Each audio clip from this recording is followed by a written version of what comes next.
Hello everybody! So today we're going to be talking about Friedrich Nietzsche's sister.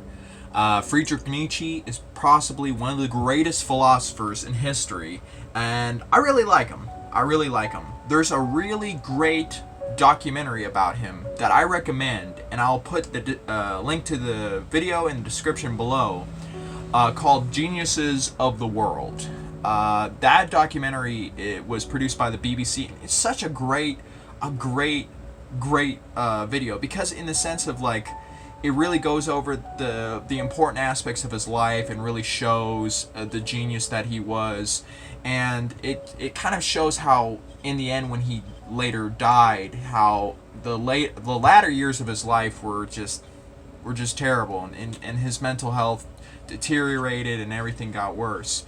So check out that documentary, please watch it. It's fantastic.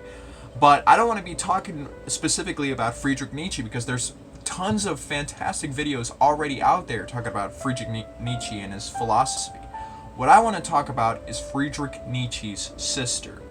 So her name was Elisabeth Förster-Nietzsche, or Teresa Elisabeth Alexandra Förster-Nietzsche. Okay, going forward, I want to say, if I'm not pronouncing German names very well, I'm sorry.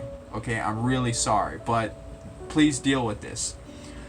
She was born on July 10th, 1846, with a sister of Friedrich Nietzsche and creator of the Nietzsche Archive in 1894. Förster-Nietzsche was 2 years younger than her brother. Their father was a Lutheran pastor in the German village of Rachen bei Lützen. Okay? If I can't pronounce that correctly, I'm sorry. The two children were close during their childhood and early adult years. Her brother took to calling her Lama throughout their lives because he felt that the description of the load-bearing, saliva-spitting, stubborn animal fit her well. That's actually pretty funny. Hey, that's a good joke, Friedrich. You did good there. That's actually pretty funny. However, they grew apart in 1885 when Elisabeth married Bernhard Förster. I hope I'm pronouncing his last name correctly, but his name was Bernhard Förster. I can't read pretty well. A former high school teacher who had become a prominent German nationalist and anti-Semite. Friedrich Nietzsche did not attend their wedding. So, yeah, you have to understand, like, back way before Adolf Hitler was born, there was a lot of pan-Germanism, there was a lot of German nationalism, and of course there was a lot of anti-Semitism throughout much of Central Europe, into France, England, of course.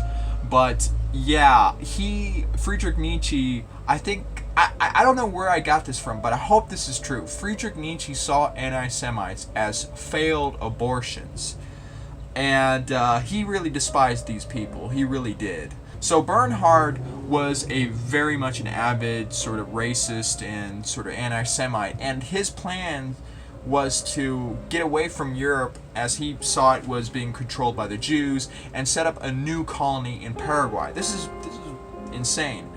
And the colony was called the Nueva Germania, and there's actually a video on YouTube that I'll link in the description below, of course, that was done by the New York Times, where they go over this colony as it exists today. So Bernhard Förster planned to create a pure Aryan settlement in the New World, and had found a site in Paraguay which he thought would be suitable. The couple persuaded 14 German families to join them in a colony to be called Nueva Germania. And the group left Germany for South America on the 15th of February 1887. The colony did not survive. The land was not suitable for German methods of farming, illness ran rampant, and transportation to the colony was slow and difficult. Faced with mounting debts, Förster committed suicide by poisoning himself on June 3rd, 1889. 4 years later, his widow left the colony forever and returned to Germany. The colony still exists as a district of the San Pedro department.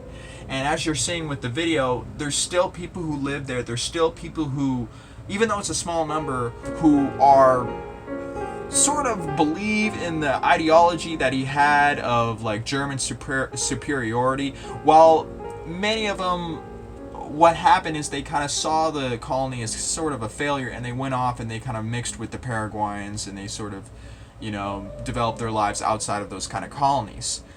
And, yeah, he killed himself. He committed suicide, which is a good thing. One less anti-Semite, right? But she stayed there for a little period of time, and she saw this as a complete failure and returned back to Germany.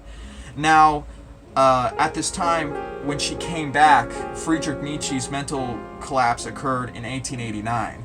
And upon Elisabeth's return in 1893, she found him an invalid whose published writings were beginning to be read and discussed throughout Europe. She took a leading role in promoting her brother, especially through the publication of a collection of Nietzsche's fragments under the name of The Will to Power.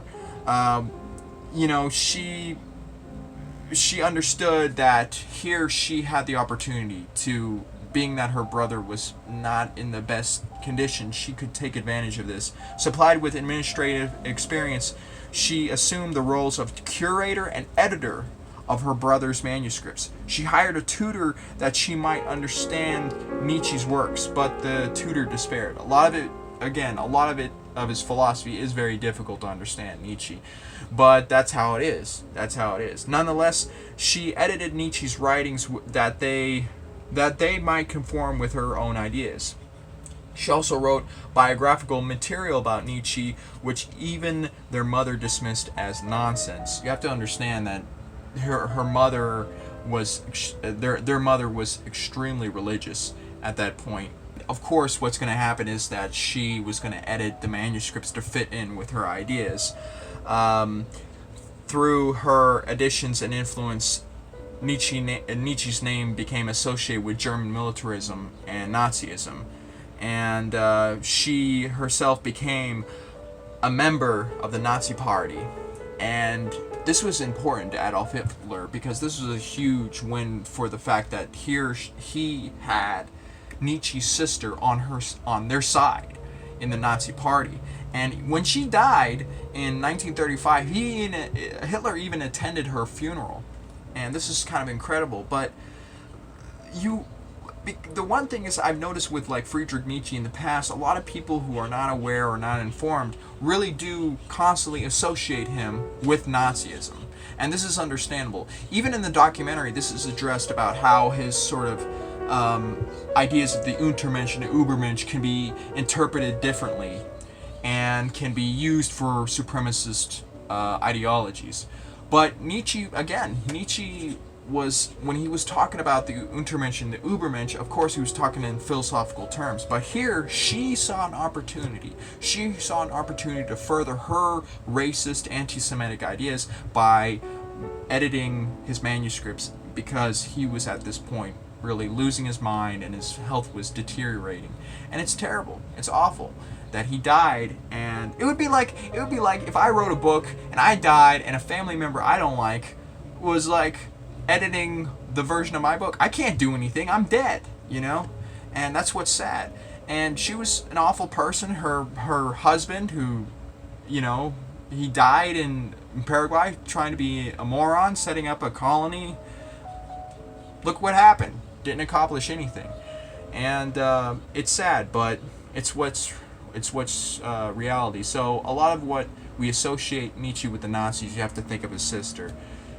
So go read the Wikipedia page and try to watch the documentary that I suggested here and I'm showing clips of, but because it's fantastic. It's a fantastic documentary.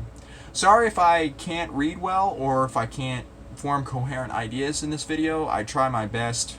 It's hard for me at times, but hope you guys enjoyed the video anyway, so you learned something, or I spread ideas or whatever. But continue watching, and until next time, I'll be talking about history, politics, geography, current events, whatever. I'm just going to be talking about anything. So have a good day.